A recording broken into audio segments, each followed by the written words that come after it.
नमस्कार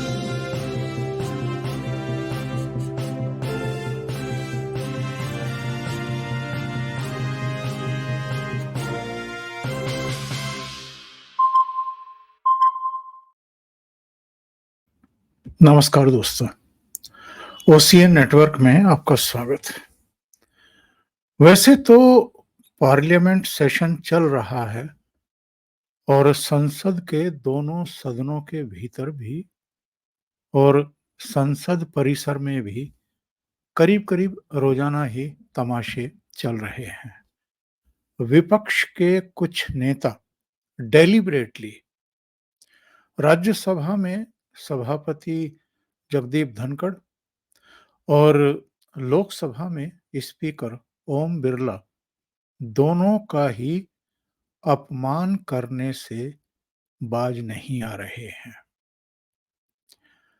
बुधवार को एक ऐसी घटना घटी जिसकी अधिक चर्चा हुई नहीं, होनी चाहिए, लेकिन जो सो कॉल्ड मेन स्ट्रीम का मीडिया है हमारे देश का, वो जानबूझ करके इस तरह की जो हरकतें हो रही हैं, उस पर या तो चुप्पी साध जाता है या उसको बस थोड़ा बहुत कवरेज करके खत्म कर देता है।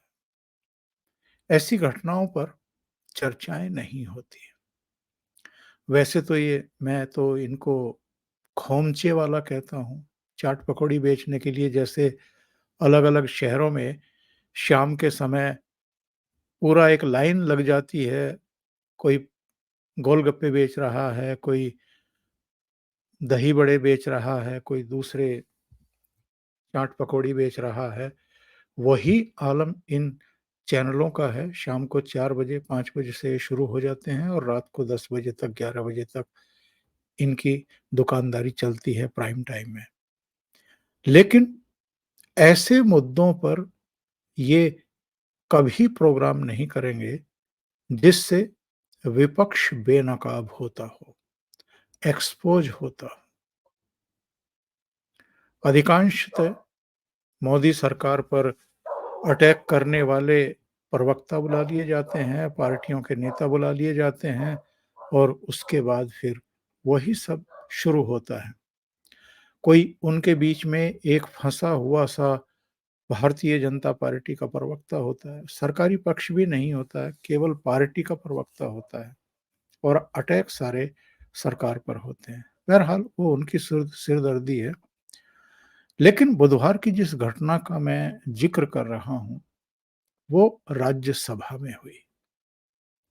मेरे विचार से कांग्रेस के नेता और विपक्ष के भी नेता मन बना करके आए थे कि हमें करना क्या है। और मल्लिकार्जुन खड़गे चूंकि लीडर ऑफ अपोजिशन हैं, तो अगर वो कुछ बोलना चाहें तो सभापति उनको अवसर देते ही हैं। लेकिन मल्लिकार्जुन खड़गे के बारे में अब ये लगभग स्थापित हो गया है कि वो इस विशेषाधिकार का लगातार दुरुपयोग करते हैं सरकार पर अटैक करने के लिए। और बुधवार को तो उन्होंने हद कर दी। वित्त मंत्री निर्मला सीतारमण को उन्होंने माताजी कह करके अपमानित करने की कोशिश की और जिस तरीके से उन्होंने ट्विस्ट किया चीजों को, ये माहौल बना रहे थे बजट पेश होने के दिन से ही कि आंध्र प्रदेश को और बिहार को विशेष पैकेज क्यों दिए गए हैं। आपको याद होगा उसी दिन शाम को मल्लिकार्जुन खड़गे के आवास पर बैठक बुलाई गई थी। राहुल गांधी भी वहां पर थे और अलग-अलग अपोजिशन की पार्टियों के लीडर भी वहां पर मौजूद थे। वहीं इन्होंने रणनीति तय की कि साहब अगले दिन यानी बुधवार को सदनों में हंगामा भी करना है, सदनों के बाहर प्रदर्शन भी करना है, प्ले कार्ड भी छप करके आ गए, वो भी पकड़ करके इन लोगों ने जो है वहाँ प्रदर्शन किए पार्लियामेंट के बाहर। और इसमें सोनिया गांधी भी नजर आ रही है प्रदर्शनकारियों में। इसमें राहुल गांधी भी हैं, इनमें अखिलेश यादव भी हैं। अलग-अलग पार्टियों के नेता वहाँ पर प्रदर्शन करते हुए दिखाई दिए और वो भी प्ले कार्ड के साथ। तो ये जो दृश्य थे, ये आपको बताने के लिए काफ़ी हैं कि बजट जिसकी प्रशंसा हो रही है, लगभग सभी वर्गों ने उसकी प्रशंसा की है और इसको एक स्टेप और आगे 2047 के लिए बढ़ाने वाला बताया। लेकिन इन्होंने मुद्दा बनाया बिहार और आंध्रा को विशेष पैकेज का। हालाँकि सरकार की तरफ से इसमें स्पष्टीकरण भी आया कि आंध्र प्रदेश का जो पुनर्गठन हुआ, तेलंगाना अलग राज्य बना, तो आंध्र प्रदेश की अलग राजधानी अमरावती बन रही है। पहले हैदराबाद थी जो अब तेलंगाना के पास चली गई है। अभी तक भी आंध्र प्रदेश को अलग होने के बाद राजधानी बनाने के लिए केंद्र से उस उतनी मदद नहीं मिली थी जितनी मिलनी चाहिए थी। तो इस बार उसको दिया गया। बिहार पिछड़ा भी है, बीमारू भी है और विकास की प्रक्रिया में बहुत पिछड़ा हुआ भी है। बिहार के बहुत सारे लाखों युवा जो हैं वो पूरे देश में रोजगार की तलाश में जाते हैं, तो बिहार की स्थिति सुधरे इसलिए उसको दिया गया। लेकिन इन्होंने मुद्दा बनाया। सदन के भीतर भी इन्होंने कहा कि इन 2 राज्यों के अलावा बाकी राज्यों को कुछ नहीं मिला। लेकिन क्या ये हकीकत है? क्योंकि बजट पूरे देश के लिए होता है और देश की जब हम बात करते हैं तो सभी राज्य देश में ही आते हैं, देश के बाहर नहीं हैं। और जितने भी काम होते हैं, जितना भी बजट एलोकेशन होता है, वो सब राज्यों में ही तो लगता है, यानी देश में ही तो लगता है। लेकिन इन्होंने इसे मुद्दा बनाया। जब मल्लिकार्जुन खड़गे ने सदन में बोलने की परमिशन मांगी, तो जैसी उनकी नेचर है, सभापति जगदीप धनखड़ ने उनको बोलने का मौका दे दिया। Leader of the opposition sir, please, leader of the opposition. मैं उस बहस में नहीं जाना चाहता हूं जो 267 का, क्योंकि अब की स्थिति क्या है, आज की किस ढंग से लोकसभा और राज्यसभा चल रहा है और कैसा उसके बारे में लोगों बाहर भी हमारा इम्प्रेशन है और आप भी जानते हैं, हम सभी लोग जानते हैं। आपने ध्यान से सुना मल्लिकार्जुन खड़गे ने क्या कहा है शुरुआती रिमार्क्स में ही? राज्यसभा और लोकसभा कैसे चल रहे हैं, कैसे चलाए जा रहे हैं, ये आप भी जानते हैं, हम भी जानते हैं। यानी सीधे-सीधे इन्होंने चैलेंज कर दिया है राज्यसभा के सभापति को भी और लोकसभा के स्पीकर को भी। मतलब डायरेक्ट इनडायरेक्ट वे में ये आरोप लगा रहे हैं कि साहब विपक्ष को दबाया जा रहा है। जबकि ये रोज़ाना बोलते हैं, रोज़ाना इसी तरह के आरोप लगाते हैं, सदन के भीतर भी और सदन के बाहर भी। आगे सुनिए। तो वो मैं उसमें जाना नहीं प्लीज सर। मैं सिर्फ आपसे ही रिक्वेस्ट करूंगा, जो कल बजट पेश हुआ उस बजट में किसी स्टेट को कुछ नहीं मिला और सबके थाली खाली और 2 के थाली में पकोड़ा और ये अपना मान्य खड़गे जी, जिलेबी, एक सेकंड। ये मान्य खड़गे ये जी, 2 छोड़ के मान्य किसी को नहीं मिला कुछ।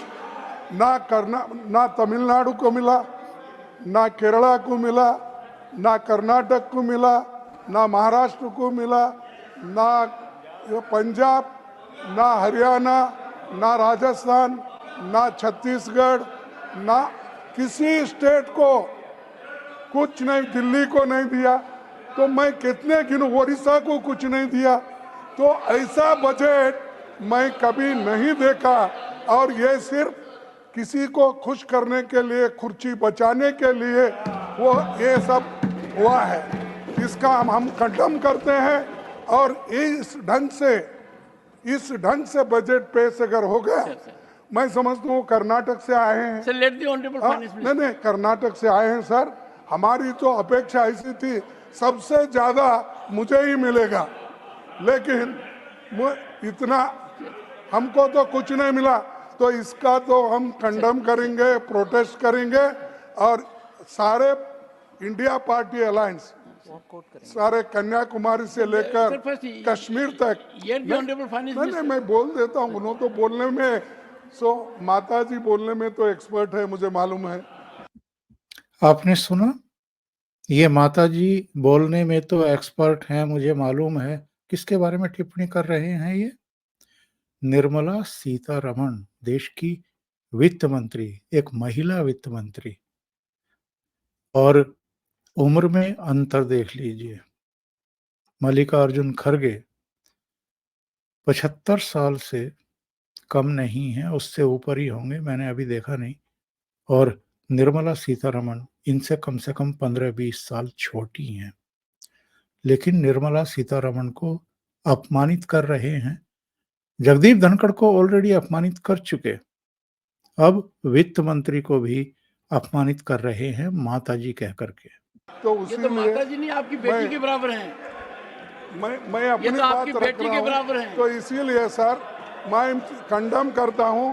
अगर आप जिस जगह अपोजिशन पार्टी चुन के आ गई, जिस जगह इनके ठीक पीछे बैठे हुए दिग्विजय सिंह को देखिए और अजय माकन को देखिए और जयराम रमेश को देखिए। जब मल्लिकार्जुन खड़गे ने उनको अपमानित किया, माताजी कहा वित्त मंत्री को, तो दिग्विजय सिंह, जयराम रमेश और अजय माकन तीनों आपस में आंखों आंखों में बात करके हंस रहे हैं और दिग्विजय सिंह अपने मुंह पर हाथ रखे हुए हैं हंसते हुए। आपको निग्लेक्ट किया गया है या लोगों ने नकार दिया आपको, उस जगह कुछ नहीं मिला। और लोग अगर ऐसा आप करते गए, अगर बैलेंस नहीं होगा, डेवलपमेंट कैसा होगा? आज आपके साथ है, कल लोग वो दूसरों के साथ हो गए। ये तो लोग अलग समय में अलग अलग से करते हैं, इसीलिए मैं इसका कंडम करता हूँ। हम सभी पार्टी के लोग इसको कंडम करते हैं, इस टाइप के एटीट्यूड के लिए। अच्छा, गौर करने वाली बात यह है कि इतना लंबा बोलने के बाद, करीब करीब 3 मिनट बोलने के बाद, इन्होंने वित्त मंत्री क्या कह रही हैं, क्या जवाब दे रही हैं इनके आरोपों का, इसकी भी प्रतीक्षा नहीं की। निकल लिए, यानी वॉकआउट कर गए। ये रवैया इन लोगों का सदन में है। Sir, thank you for giving me an opportunity to respond. Much before I respond, they would like to make a lot of noise and go away. In the true spirit of democracy, they don't even want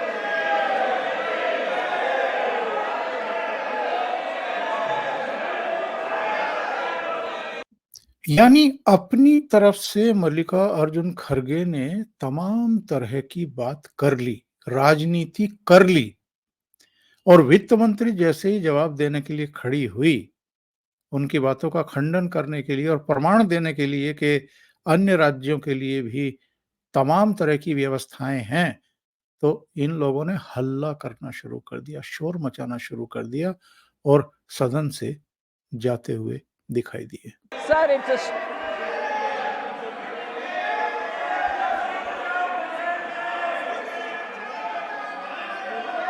Nothing will go on record.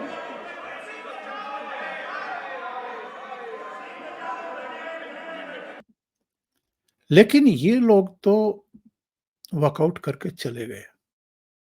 इसके बाद जगदीप धनखड़ ने निर्मला सीतारमण को बोलने का अवसर देने से पहले खुद कुछ रिमार्क्स किए विपक्ष के इस रवैये पर, और खास तौर से मल्लिकार्जुन खड़गे जो अपनी पोजीशन का मिसयूज कर रहे हैं सदन के भीतर खड़े होकर के, उस पर।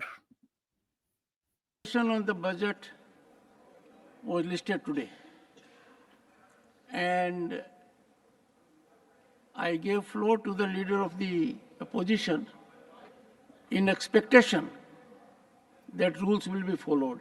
I find it has been used as a ploy and a strategy. Honorable members, I strongly plead with you, democracy will be seriously threatened if disruption and disturbance are weaponized as a political strategy, as has been done now. Parliament is citadel of constitutional and democratic values and liberties. I am aghast, as a matter of fact, when during the day and days following, we'll have ample opportunity to reflect on the budget presented by the Honorable Finance Minister.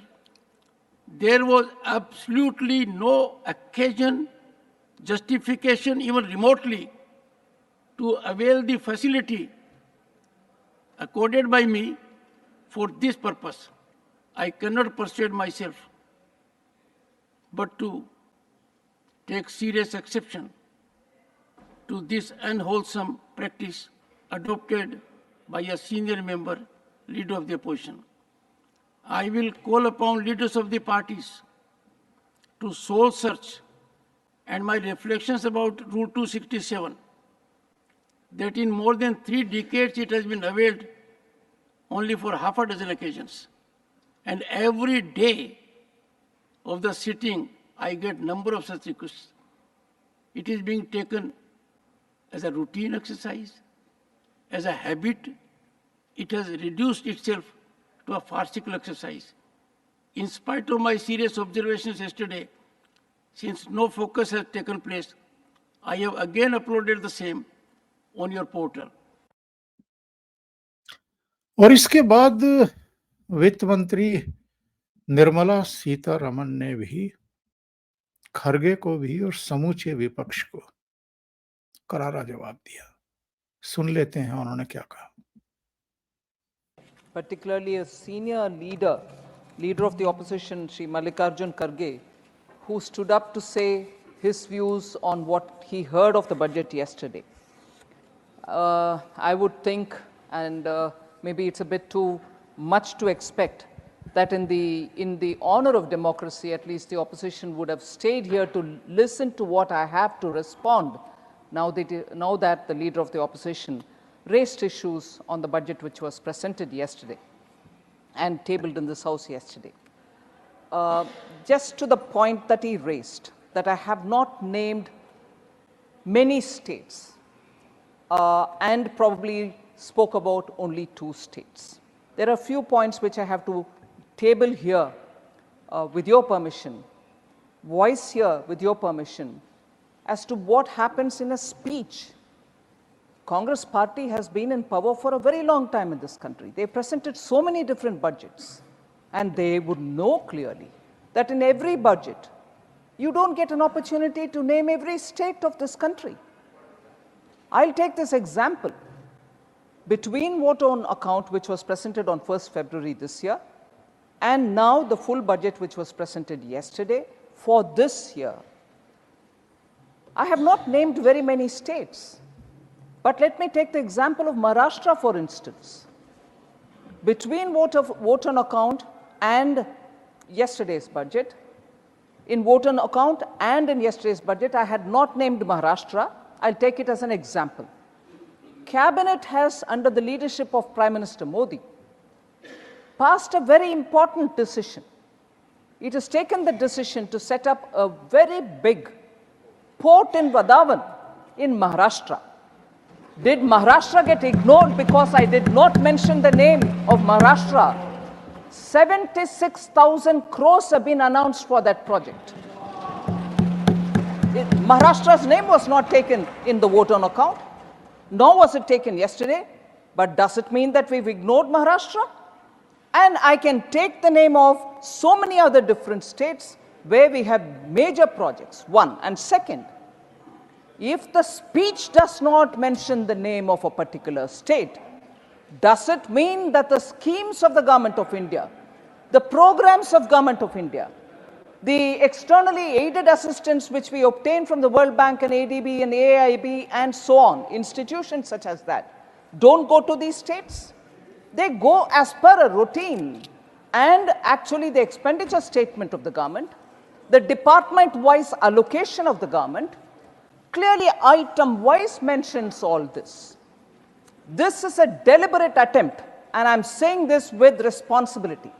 This is a deliberate attempt of the opposition parties led by the Congress party to give an impression to the people, oh, nothing has been given to our states, it's only been given to 2 states.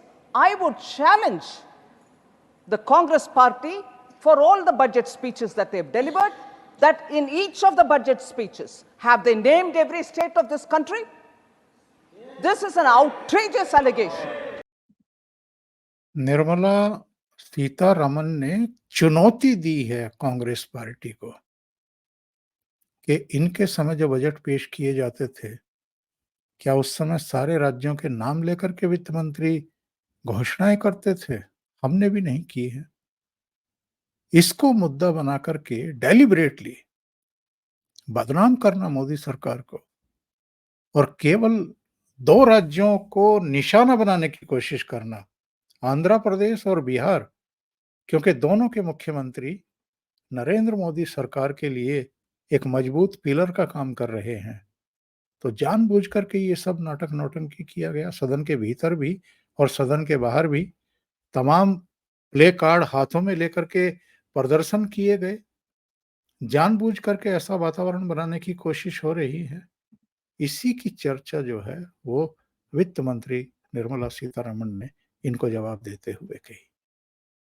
अभी के लिए इतना ही। बहुत बहुत धन्यवाद। अगर आपको ये चैनल और इसके कंटेंट पसंद आ रहे हैं तो लाइक करें, कमेंट करें, वीडियो को शेयर भी करें।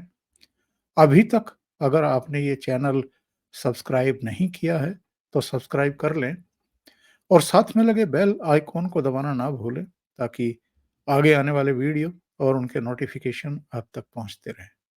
बहुत बहुत धन्यवाद। नमस्कार।